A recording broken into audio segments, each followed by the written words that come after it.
Hello and welcome to the Wholesome Abi podcast or YouTube channel, depending on how you're tuning in. You will hear my little one's sounds as we go. So if you're listening and not watching, I'll give you a quick visual. I'm in a rocking chair that I got from Facebook Marketplace for $20. That's like equivalent of £10. I've got my little little trolley next to me with all my postpartum support and things that I need to grab. You can see a little Moses basket in the background, and in my arms rests very awake but calm little girl in a kind of pinky brown one piece. And this is my little girl, my new addition to our family, and her name is Aura Sky. She graced us this time last week. So happy 1 week anniversary, my darling little girl. I thought I would take this time to celebrate the first week of her existence, but also to share with you all our birth story and the context and everything in the build up to that. Now, a little heads up for those that aren't very into body things, and birth is a very body thing. So I will be talking about like the details, and I won't be holding back on some of the details. So if you know you're a little bit queasy around those things, maybe this one is not for you. But I like to share fully and express fully so that those that are approaching the birthing portal or vortex, as I like to call it, have a full insight into our journey and our experience. Yeah, so let's get into it. So where do we begin? Let's go into the preparation for birth and my philosophy of birth on the whole before we drop in. To give some context, I birthed our firstborn River almost 2 years ago, and we had a beautiful home birth in this rural gîte in France with a private midwife who was French speaking. So yeah, I don't speak French and she doesn't speak English. My husband was translating. But honestly, the language of birth is intrinsic. It's in your bones. It's in your soul as to like how to birth when you tune into it. So I wasn't too worried that she wasn't English speaking. And we had a beautiful experience, although it was like the hardest thing I've ever lived through. It was amazing. So just to give you that context. So coming up to birth portal 2.0, as I like to call it, I had this not expectation, because I was really mindful around my expectations around this birth and how it's going to have its unique flavor, because it's a different human coming through my body and a different soul, and she'll have her own way of presenting her life to me. So I had to be open to that. But this time around it was different, because I think the first time around I was almost blissfully ignorant but informed, if that makes any sense at all. Like, I'd done the research, I knew the options, I knew my choices. Jeremy as my birth companion, we did hypnobirthing together, we watched many documentaries around birth, we studied the options when it came to medicalization if we had to pivot. But I was like kind of pushing it all away, knowing about it, but not bringing it into my little protection bubble around birth. And it was beautiful. Compared to this pregnancy, where I had a little bit more knowledge around friends' birthing experiences, or just the way it can go and how quickly it can change. So there was a little bit of added, I don't want to say fear or doubt, but there was probably fear or doubt there around preserving a home birth and preserving a natural birth. Even though I knew in my bones my body is designed for it, I am capable, aura is designed for the process of birth, I was just more aware that it could go in any direction. And I really didn't want to give birth in a hospital. I just really didn't want it. Even though I know when you're in the birthing channel, you could be anywhere and you're still going to do the same thing. But I just know how things can change rapidly with someone else's opinion or medicalization. But I held on to hope. I held on to this deep trust, this deep hope that it was possible to have the birth of our choosing. So, on the build up to the birth, maybe the last month, I got really intentional around the way I was preparing myself for this next journey. As someone who has journeyed with psychedelics before, who has been on her own spiritual paths through many different forms of meditation, of yoga, I was preparing for a journey. I was preparing to go into the unknown, to have an ego death, to strip away layers of me and meet new parts of me that I haven't faced. And I'm glad I did do that because it was a really big journey. Part of that preparation involved going and singing mantra at kirtan evenings, going to groups that were singing divine songs of consciousness and connection, so that myself as an individual could absorb this kind of divinity and this connection to source, but also so that she could be bathed in that on the build up to her own journey through my body. There was a beautiful pregnant circle, pregnancy circle, Sacred Women's Pregnancy Circle, that was happening here in the Northern Rivers in Mullumbimby, run by a beautiful woman called Sky. And I would attend those when I could, if things didn't crop up. And it was beautiful. We'd sit in circle, we'd share how we're feeling, where we're at in the pregnancy, what's on our heart and mind. We would pull cards and tune into what that means for us. We would use those cards and bring them into the body somatically through movement and dance. We'd do some breathing, some meditation.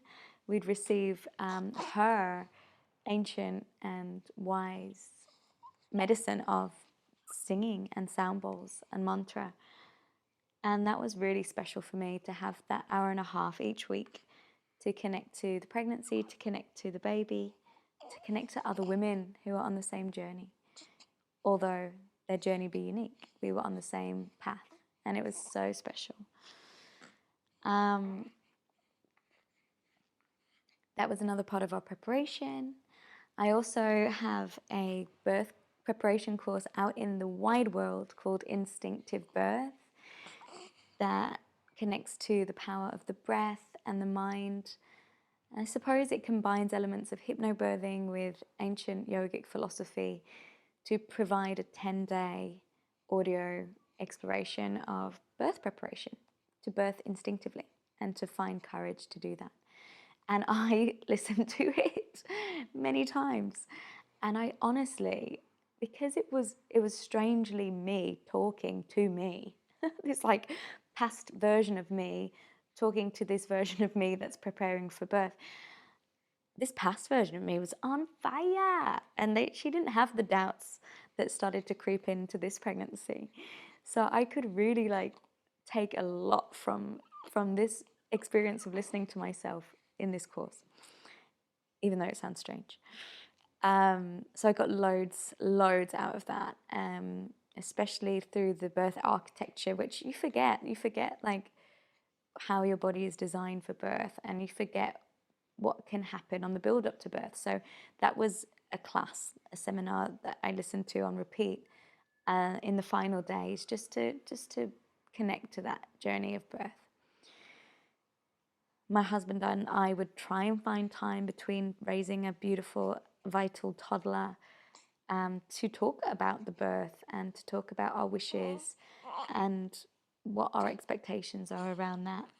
To be honest, we just refreshed what we'd set out for River's birth. It was basically almost like it's the same birth plan, but we just refreshed it. And because we're birthing at home, we were really intentional about what we were preparing in terms of physical things and material things as well. Being intentional about who I sourced the birth pool from, the birth sling. She has a beautiful white birth pool that you can hire. So we did do that, and we've been quite selective around how we want things to look, how we want things to feel, because I am someone that likes a certain aesthetic and a certain coloring when it comes to those experiences. So let's get into a few of the days that led up to Aura's arrival.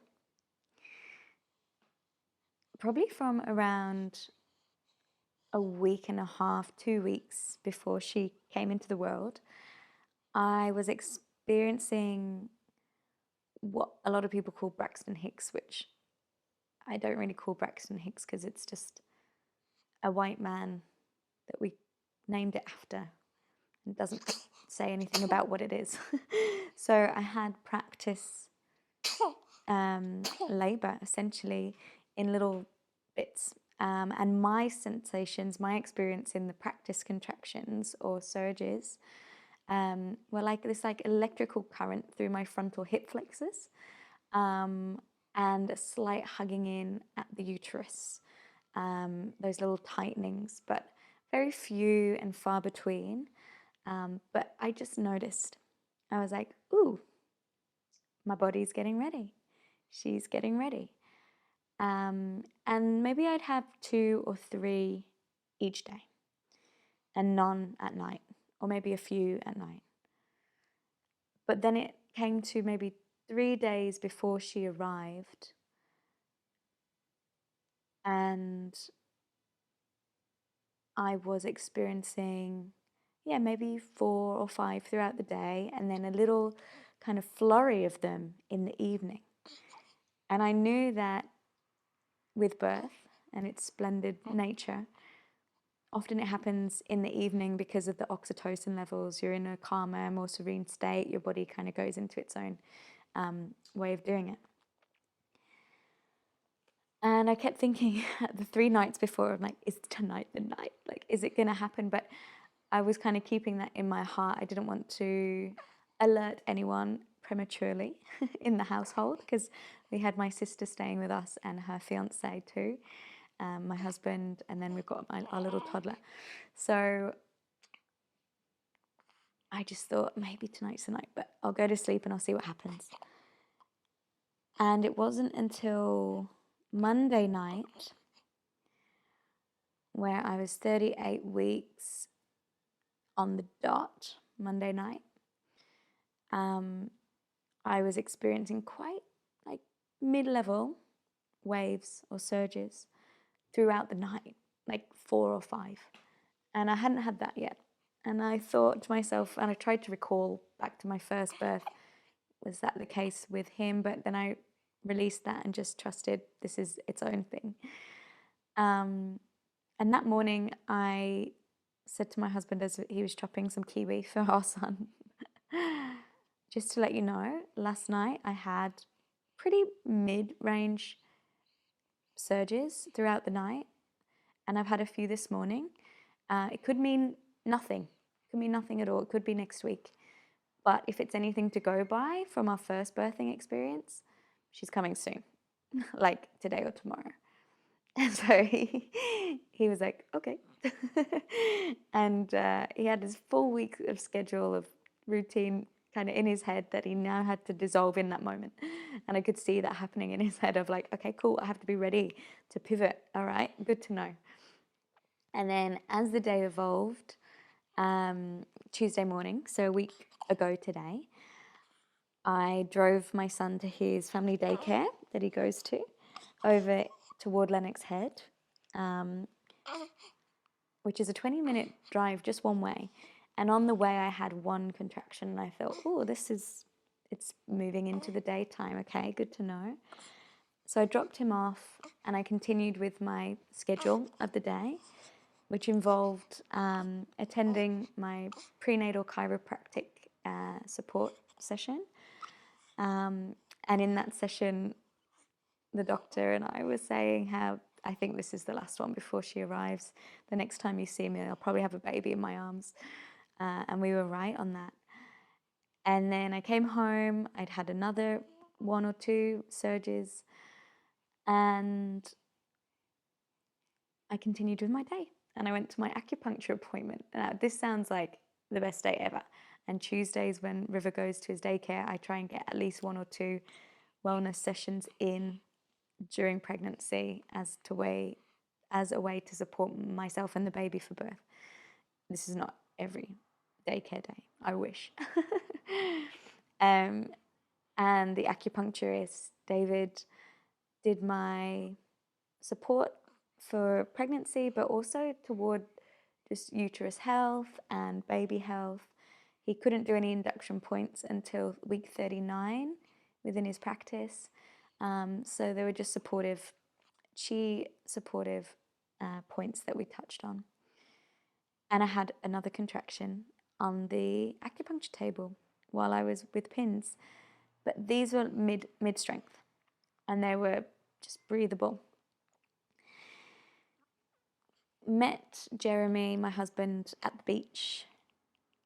As I went to the op shop, which is one of my favourite things to do. And I picked up this lovely floral, summery, floaty, thin dress because it was a hot day. And I put it on and I walked down to the beach feeling full and floral. And we had a swim together and we were talking and I just said, she's really low. Just let's be ready for where this goes. And Jeremy had that sense also. He can speak for himself, but while I'm doing this, I'll speak for him. So we walked home. And then from home, like it was around 1, I just thought, I can't do the daycare pickup this afternoon. It's getting to that point where I just need to cool that off.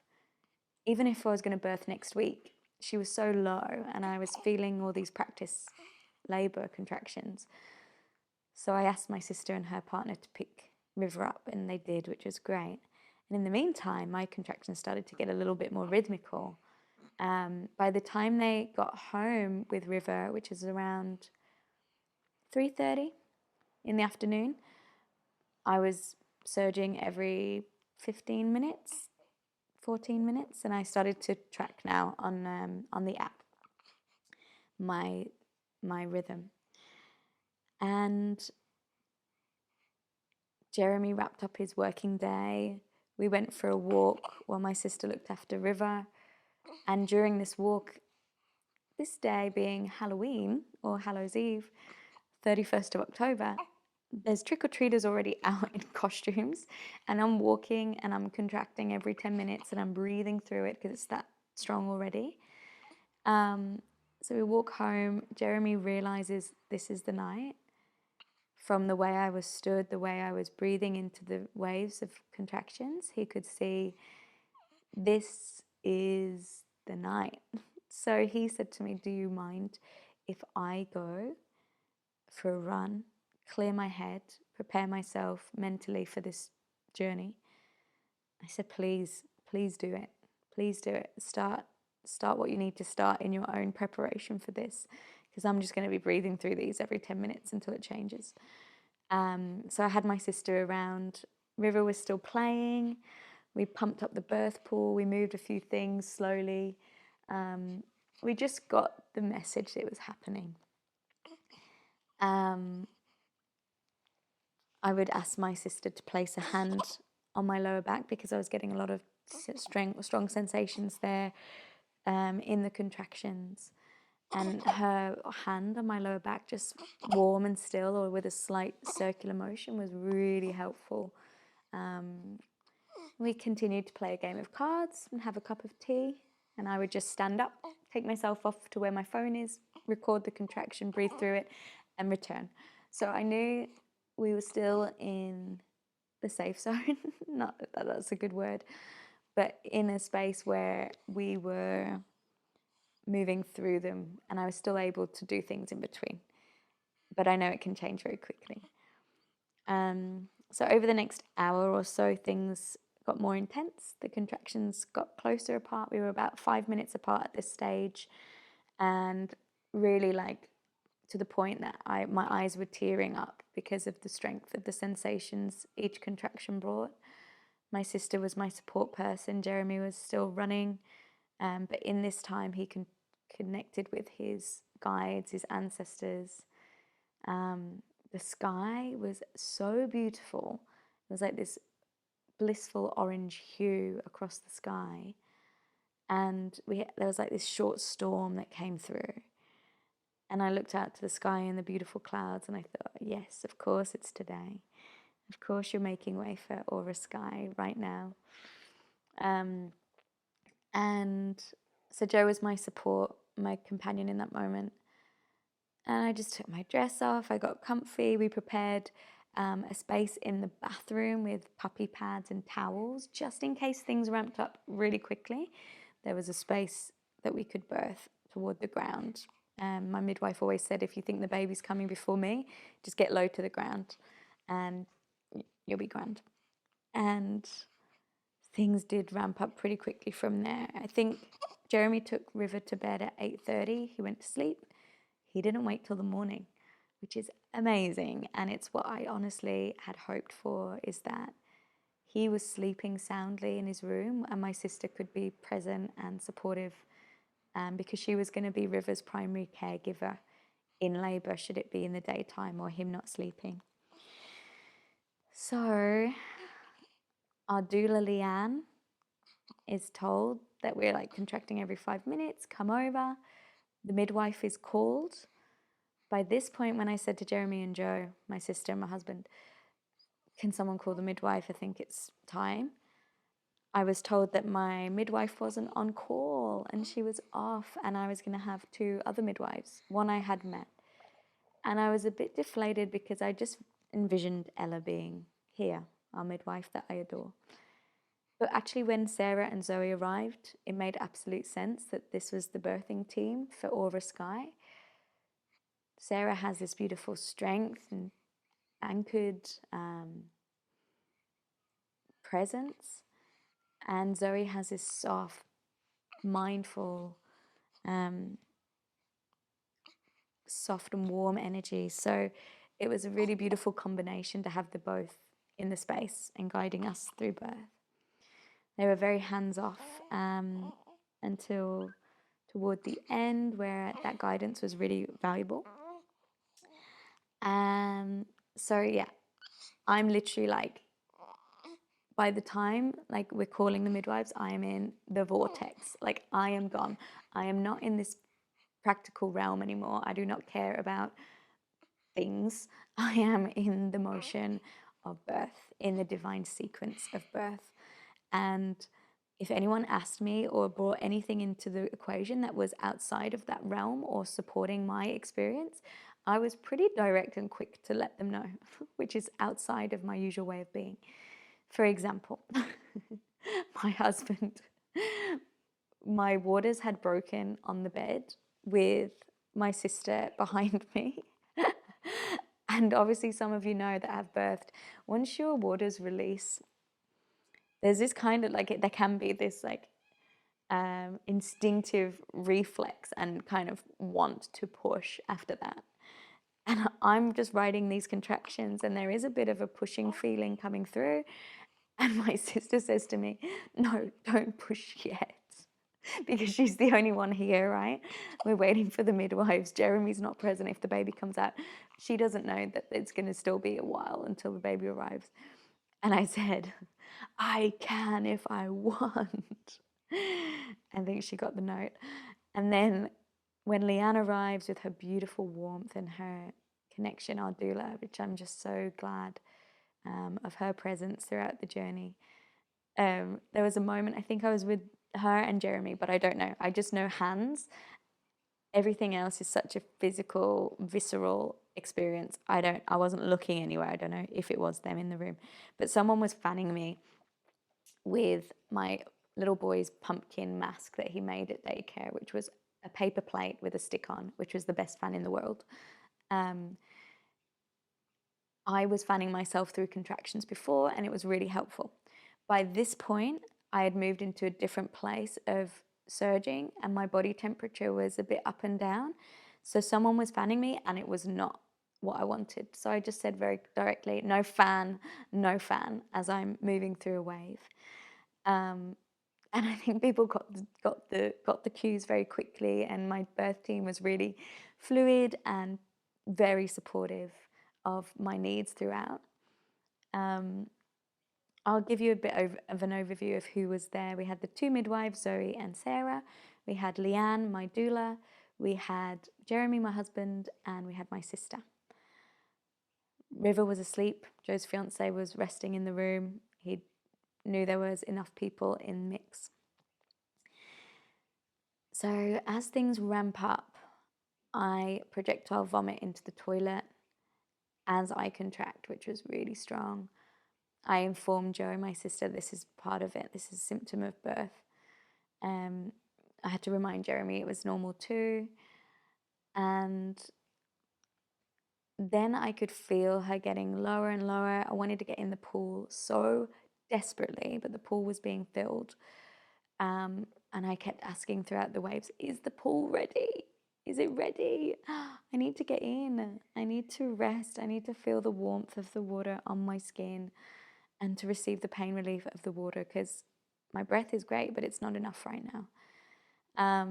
So the pool was at the level where I could get in now, but it was pretty hot, too hot. So it took a little while to get some more cool water into it to make it bearable. To be honest, looking back, it was still pretty warm when I did submerge, but I needed the relief on my lower back, and I needed the warmth and the feeling of the water to soothe me in those moments. So they continued to add the cool water as I was in, but I know it was a bit warm because I look back at some of the videos or the pictures and my skin is quite pink and red where I was in the water. So that did slow things down a little bit for Aura's arrival. I know that my contractions got a little bit further apart again. I didn't feel her progressing further down, but I was having the pain relief of the water, which was so good, and I had a little bit of a rest in there. And then things picked up once Sarah advised to go to the toilet. Have you done when was the last time you did a wee? Do you want to go to the toilet and have a pee now? And I already knew this was a midwife recommendation when you want to support the progression of them coming around the bend and coming down your body a little further. So I said, yes, I'll go to the toilet. But honestly, getting out of the pool and just walking was so hard. I had my sister on one side, Leanne on the other, being held to go to the toilet. And then I was doing a few surges on the toilet and I'm bearing down on Leanne's shoulders. And Leanne, I love you. Sorry if that was really strong. I know that I was quite strong through those contractions, and I hope your body's okay to receive those. So I did a few waves there and it was really intense, and I thought, oh, maybe I could give birth on the toilet at that point. But I didn't want to. I wanted the pain relief of the pool. So then when I was walking back to the toilet, from the toilet to the birth pool, they'd set out towels for me, which felt very glamorous. Like it was like a red carpet of assorted towels to the birth pool. And I did feel like there was this essence of like goddess being escorted to this like very ceremonious experience. We had music playing, beautiful music playing, which I'll share in the notes, my Spotify playlist. Such beautiful music that really supported the journey. And I had some fairy lights in the bottom of the pool between the liner and the pool itself, which gave this beautiful yellow glow to the water, this golden glow. And that time when I got in the water, I did feel a difference. I noticed that that walk to the toilet and trying to pee and having a few waves on the toilet was supportive because I could feel her descend. And then it came to the pushing, which it is pushing. Like there's a time in birth for me, in my experience, where I have to give a little bit of energy to that downward motion. I can't just breathe. I did breathe, but I also supported the wave energy down and out. And I could feel her head coming down, and she would stay for a moment, and then the contraction would pass, and then she'd return. And I know this is part of the birth architecture to support my stretching of the perineum, to support her head through the journey of the birth canal. So I trusted that. But every time she would come down, I had this want just to bring her through, and then she'd continue back up. And I remember each time I'd say, "Oh, she's gone back in. She's gone back in." So it came to pretty strong contraction at one point, and I just breathed and drew down and used a very low hum and a very low ooh sound, which my midwife reminded me of beautifully in that moment, to connect to a deep and low vibration. And honestly, when I started to connect to that sound and that depth of tone, I felt like a bear in her cave giving birth undisturbed to her cub. Like this kind of really low sound. And I know that that helped so much. I could literally feel, I was tuning into her head, I was tuning into my pelvis, I was tuning into the canal of the birthing canal, and just visualizing her coming through, coming through. And then there was a moment where I drew down and I felt her head come through, and it didn't go back up. It just stayed there, which was just great. And then from there, it was a matter of like calming myself because most of the work had been done. And Zoe, the midwife, beautifully guiding me to breathe, calm, breathe the baby out. You don't have to push. The baby's going to come. She's there. And my husband, being a breathwork teacher, he loved to tell me, breathe her out, breathe her out. So that was really beautiful. And so I felt a head there and crown, and Zoe showed me with the mirror the baby there. And I continued to, breathe and connect. And Jeremy had his hands in the water ready to get her. What we found out as she emerged was that she was posterior position and she was deflect, so she was coming up with her chin, coming through with her chin. So it makes sense why I got a lot of back pain and a lot of strong sensation during the waves of bringing her down and out. It was a stormy journey, that was for sure. So then when she emerged, she had a hand that was moved out of the way so that she could come through. And it's such a peculiar, funny feeling when your baby comes through you in the water. It's almost like this beautiful release with this kind of silky smooth texture that comes through you. And almost, like, I don't want to degrade the moment, but like a fish, like it felt like a fish or a mermaid, let's say mermaid, in water coming out of your body and into the water. And then Jeremy brought her through my legs and I brought her up to my chest. She had a layer of vernix on her. Her eyes were wide open, and she looked a little purpley. And I know her cry didn't sound super clear, so I just asked the midwife, is she okay? Does she need anything? And she said, yeah, just give her a few blows on her face. So I blew her face, and Zoe ended up just holding her under her arms and lifting her to get a little cry that was a bit clearer. I think she probably had a little bit of water or mucus somewhere.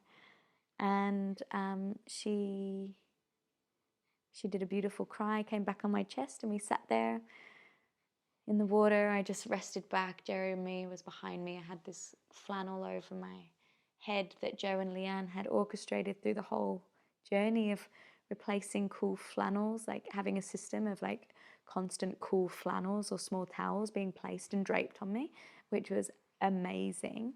They did so many things that I did not see or hear that were just amazing. Such an incredible birth team.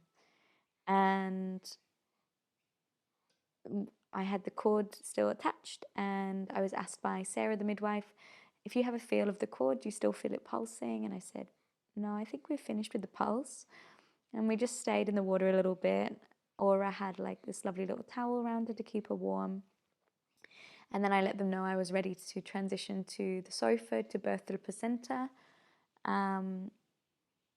So we came up and out of the water onto the sofa. And it's always this third stage of birth that I have a little bit of anxiety around as well. But even though I was still calm in the moment, I know things can change if that doesn't release as well. So thankfully, again, like with River's birth, I didn't even think about the placenta until the midwife said, yep, you can release the placenta now. If you want, I'll just hold the cord and you can go for it. And I did a little push and out came the placenta, which was amazing and a relief because I could sit back and relax then, knowing that some of the main stages had been moved through smoothly. And my little Aura Sky was so alert and eyes open and gazing. And I was getting her onto my tummy to do some breastfeeding. And I did have a few little vaginal wall tears, but like almost grazes. They said they hardly tears, but they did a few stitches. And this was a bit that I really didn't enjoy at all. I was so sensitive down there.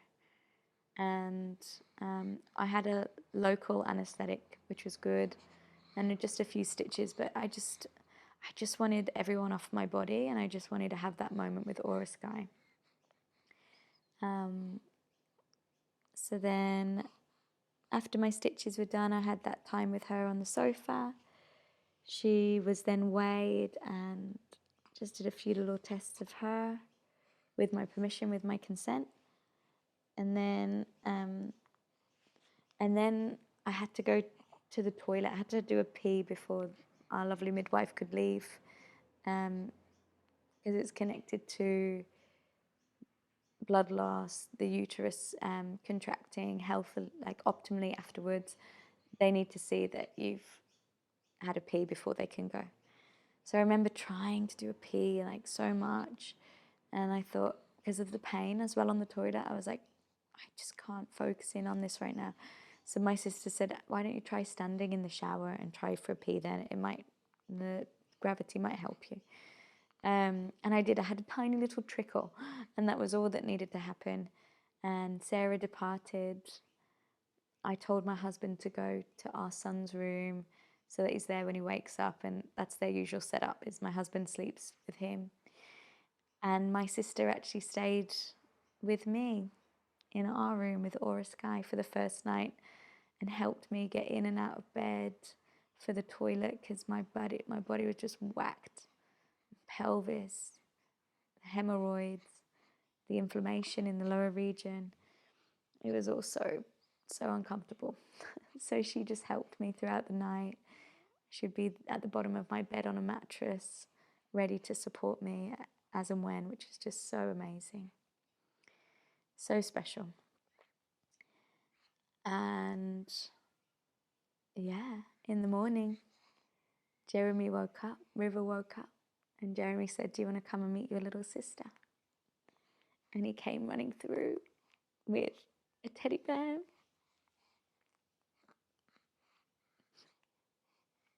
The teddy bear was gifted to River for his birth by my nana before she passed away. So it was very beautiful that he brought this bear with him. He didn't know what he was doing, and I don't think anyone knew, but in my heart I knew Nana was present. And he was so excited. He said, baby, and he came up, and he's like a little tornado, our little River, but he was so gentle with her and has only ever shown her love and soft hands. So that was very, very special. And I'm just in awe of the female body, the organs of birth, the architecture of birth, the baby and how they know what to do. So instinctive, so instinctive. In awe and in appreciation of my people, my husband, my sister, the team. I'm just so grateful for our home birth experience, and I wish that everyone who is birthing could have the journey we had. Undisturbed, supportive, without trauma. Just so much love and detail. Yeah. So that's the birth story of Aura Sky. I'll probably do a little roundup or postpartum talk another time. There's lots on my heart around that. But for now, I hope you enjoyed listening to her arrival into the world. I'm so grateful for your presence and your support and your love. Have an amazing day or evening ahead, and we'll catch up again soon.